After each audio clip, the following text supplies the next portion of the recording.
Bonjour à tous, aujourd'hui je vais vous montrer comment je fais pour piler mon tarot sans utiliser le mortier et le pilon qu'on utilise normalement. Donc j'utilise tout simplement une casserole et un presse-purée.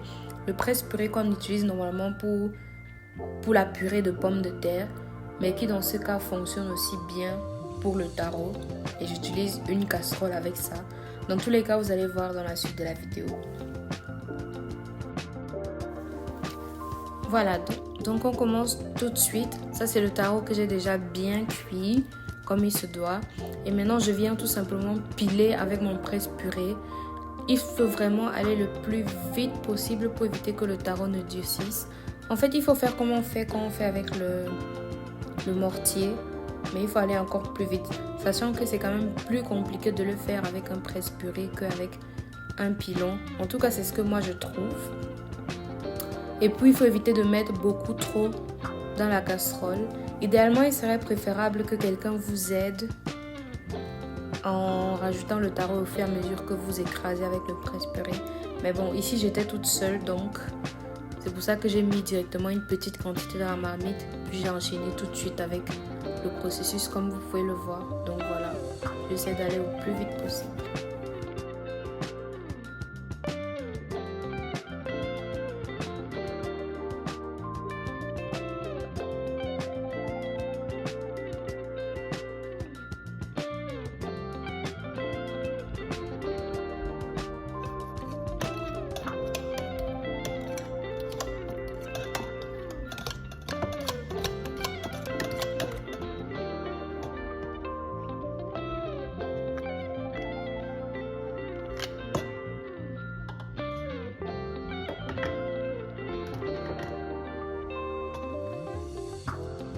Voilà, donc j'ai fini de plier la quantité que j'avais mis. Donc je retire et je réserve à côté.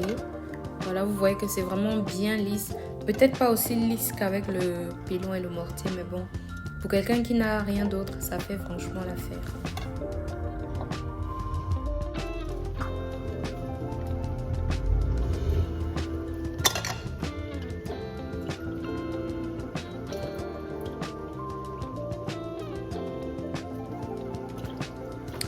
Voilà, donc je viens tout de suite enchaîner avec l'autre quantité de tarot qu'il me restait.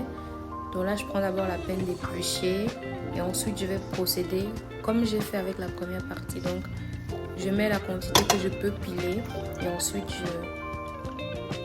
j'y vais avec le presse-purée comme vous l'avez vu précédemment.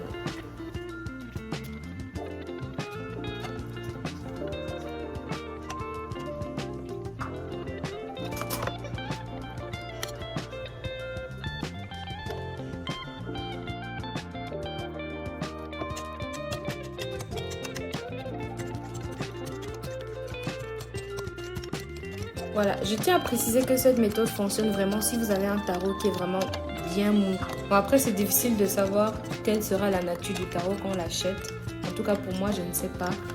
Mais si votre tarot est dur, ce sera vraiment compliqué de réussir à avoir une bonne texture avec cette méthode. Donc, j'ai déjà essayé moi une fois avec un tarot qui était vraiment dur quand j'avais fini de cuire. Et franchement, ça ne donnait pas bien. Il y avait beaucoup trop de boules.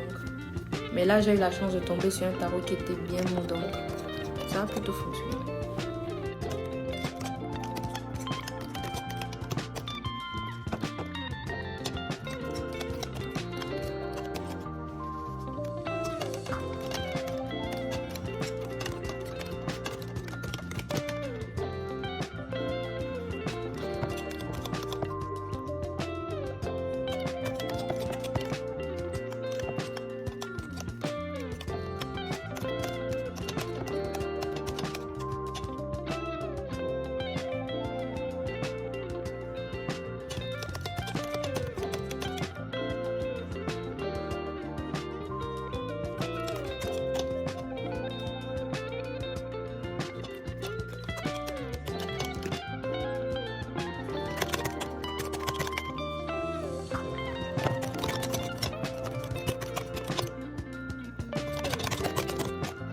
Voilà, j'ai fini de plier la deuxième partie. Donc, je rajoute la partie que j'avais d'abord pilée.